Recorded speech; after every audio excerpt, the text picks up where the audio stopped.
welcome back to The Dial. Today, we're going to talk about a brand that low-key has been that guy or that girl since the 1700s. Quiet flex, very, deep heritage and a serious watchmaking muscle. Today, let's break down Girard-Perregaux, or GP for short, because I'm not trying to say Girard-Perregaux the whole time. And spoiler alert, this is not just another Swiss brand with a very complicated name, but it is one of great pioneering history. So let's get into it, guys.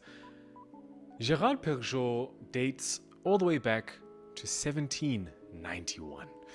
Yeah, before electricity, before cars, before Drake, before Kendrick, before everything.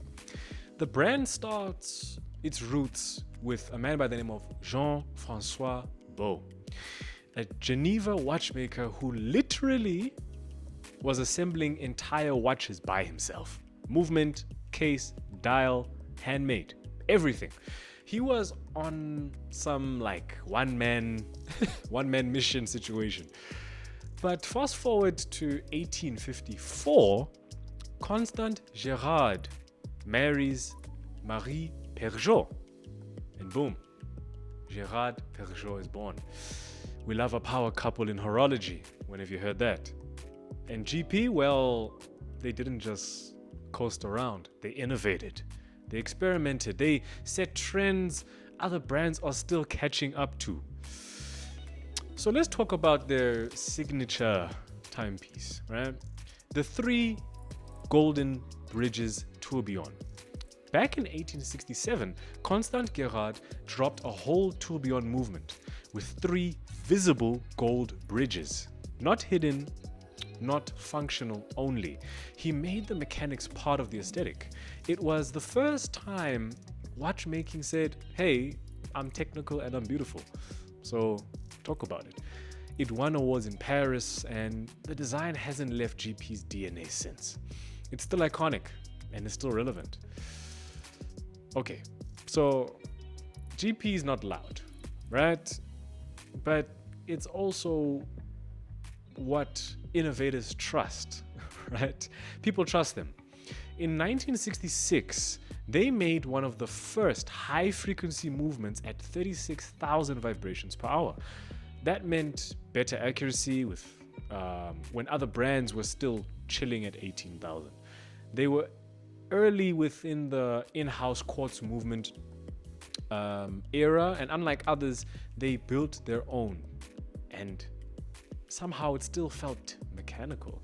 And in 2013, they dropped the constant escapement, a mechanism that releases energy evenly, keeping time consistent even as the mainspring runs low. Think of it like everyone else had a light bulb and Girard-Perregaux invented a dimmer switch, basically. Their design language, which is understated. So let's be honest, right?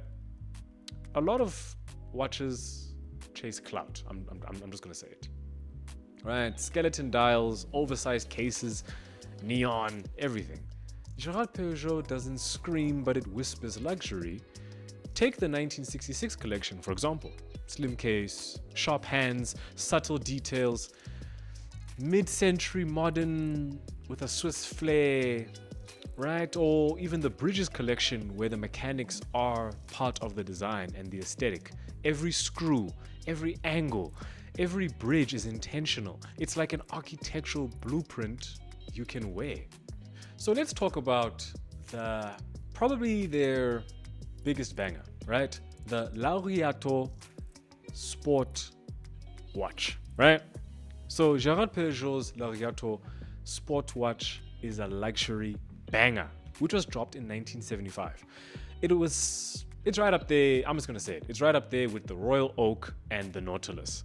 But it never went mainstream. It wasn't hype beast. Octagonal bezel? Check. Integrated bracelet? Check. In-house movement? Check. Without the drama though? 100%. And the best part, you can still buy one without waiting in a list the size of a Netflix contract. I had to say it.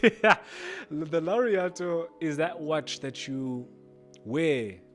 You know, you don't have to explain it. It's a feeling. It's just there. It's that good. You don't have to tell people what it is. If you don't know, you don't know. Let's talk about their movement game. This is where Girard-Perregaux earns its respect. They build their own movements. Always. They always have. Which means they've got full control over design, real horological excellence, and they're not borrowing from other brands or hiding behind the Swiss-made, label. From chronos to tourbillons to force escapements to calibers, there aren't cookie cutter movements. They're deep, true cuts and watch leaders. You really want to know what's under the hood of a watch? Perregaux are your guys. In 2022, Girard-Perregaux partnered with Bamford and Saint Laurent to drop some serious creativity. They also dropped the Laureato Absolute Light and Fire, which is a case made of sapphire crystal that glows red like magma. They're not just making watches, they're experimenting with material science. Oh yeah, and by the way, Girard-Perregaux started pushing sustainable sourcing on straps and packaging way before it was cool. So, where are they today? Well, GP is owned by Sowin Group, now independent again since 2022 after leaving Kering. But let's not get it twisted. Their watchmaking autonomy has never left. They're based in La Château de Four, which still makes the in-house calibers and still making low-key waves if you're paying attention. They're also leaning into more design collabs, smaller boutique drops, and limited editions to stay true to the brand without chasing virality. I know we have an issue sometimes with limited editions, but Perregaux does it pretty well. So whether you're into hype, resale value, other brands can do that, man. But if you want a watch that is real, has great heritage, sport luxury, and movements that a lot of collectors respect, well, I think Girard-Perregaux is the move. It's not for everyone, but I think that's the point, right? That's what makes it different. I think when you have one on, it's pretty good. So Girard-Perregaux isn't just one of the oldest Swiss watch brands, it's one of the best kept secrets in the game. It's about design, it's about engineering, it's about culture, right? And have you ever seen anyone wear a Laureato or a Bridges collection on their wrist? Not many people, probably not. And if you do, you know that person knows what they're talking about. But guys, let me know what you guys think about GP. Girard-Perregaux, one of the oldest names in the game. And hopefully one day on the dial, we get to enjoy the experience of actually having one on the show. But before, until that happens, quick shout out from our partners at Luxury Time. If you're looking to buy, sell a watch, maybe a Girard-Perregaux, who knows? Go over to www.luxurytime.co.za, let them know that the dial sent you, and they'll look after you because that's what they do. So guys, again, don't forget to like, share, subscribe.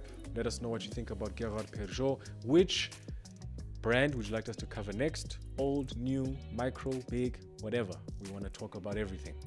Thank you again, everyone. Just want a quick shout out to the fans and the community. It's growing very fast every single day.